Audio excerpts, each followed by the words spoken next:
Panels పెట్టుకొని current bill ఆదా చేసుకుంటూ డబ్బులు సంపాదించండి. SRK green energy. అవసరాలకు ఇచ్చిపుచ్చుకోవడం స్నేహితుల మధ్య కామన్ గా చోటు చేసుకుంటుంది. ఇక తీసుకున్న డబ్బులు ఇవ్వమంటే బెదిరింపులకు పాల్పడడం, హత్యకు సైతం తెగించడం వంటి ఘటనలు మనం చూస్తున్నాం. ఇలాంటి ఒక దారుణమే కొవ్వూరు పోలీస్ స్టేషన్ పరిధిలో వెలుగు చూసింది.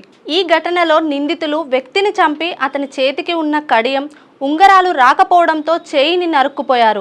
ఈ కేసులో ముగ్గురిని పోలీసులు అరెస్ట్ చేశారు. వివరాల్లోకి వెళ్తే తూర్పు గోదావరి జిల్లాకు చెందిన పెండ్యాల ప్రభాకర్ రావు కొన్ని కంపెనీల వ్యవస్థలకు డీలర్ గా ఉంటూ వాటిని విక్రయించి జీవనం సాధిస్తున్నాడు. ఈ క్రమంలో పోలవరం మండలం పాత పట్టింసకు చెందిన చుక్కా రామ శ్రీనివాస్ తో పెండ్యాల ప్రభాకర్ కు పరిచయం ఏర్పడింది. రామ శ్రీనివాస్ తాళ్లపూడి మండలం పెద్దేవ గ్రామ సచివాలయం సర్వేయర్ గా పనిచేస్తున్నాడు. క్రికెట్ బెట్టింగ్ విలాసాలకు అలవాటు పడి అప్పుల పాలయ్యాడు. 2,40,000 రూపాయలు 2024లో ప్రభాకర్ వద్ద అప్పు తీసుకున్నాడు రామ శ్రీనివాస్. తన బాకీ తీర్చమని ప్రభాకర్ శ్రీనివాస్ ను ఇటీవల ఒత్తిడి చేస్తున్నాడు. అయితే ఎన్నిసార్లు అడిగినా శ్రీనివాస్ నుంచి నో రెస్పాన్స్. ప్రభాకర్ ను చంపితే బాకీ తీర్చే అవసరం ఉండదని, అలాగే అతని ఒంటిపై బంగారం అమ్ముకొని బయట బాకీలు కొన్ని తీర్చుకోవచ్చని ప్లాన్ చేశాడు రామ శ్రీనివాస్. పథకం ప్రకారం దొండపూడి గ్రామానికి చెందిన అంకోలు జగదీష్ దుర్గా ప్రసాద్, పోలవరంకు చెందిన నోముల ప్రవీణ్ కుమార్ తో కలిసి ప్రభాకర్ ను చంపేందుకు ప్లాన్ చేశాడు రామ శ్రీనివాస్.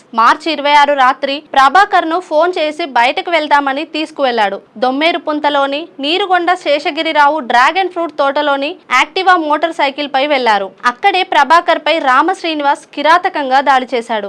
కత్తితో వెనక నుంచి మెడ, తలపై పలుసార్లు పొడిచాడు. కింద పడిపోయిన ప్రభాకర్ కంఠం నరికేసి దారుణంగా హత్య చేశాడు. మెడలో ఉన్న చైన్, ఎడమ చేతికి ఉన్న ఉంగరం తీసుకున్నాడు. కుడి చేతికి ఉన్న బంగారు కడియం, 3 ఉంగరాలు రాకపోయేసరికి చేతిని నరికేశాడు. దుర్గా ప్రసాద్ కు ఫోన్ చేసి రమ్మని నరికిన చేతిని, కత్తిని, సెల్ ఫోన్ ను సంచిలో వేసుకొని పోలవరం వెళ్లిపోయారు. పోలవరంలో ప్రవీణ్ కుమార్ ను కలిశారు. అక్కడ చేతి కడియం, ఉంగరాలు తీసుకున్నారు.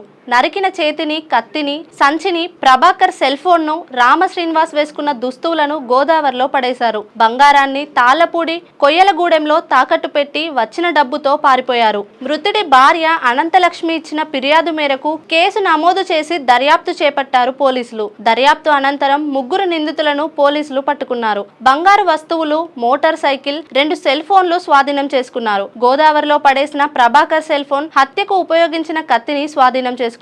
నిందితులను అరెస్ట్ చేసి రిమాండ్ కు తరలిస్తున్నట్లు పోలీసులు తెలిపారు. సాయం చేసినోడినే చంపేసే స్థాయికి దిగజారిపోయింది ఈ సమాజం. తస్మత్ జాగ్రత్త.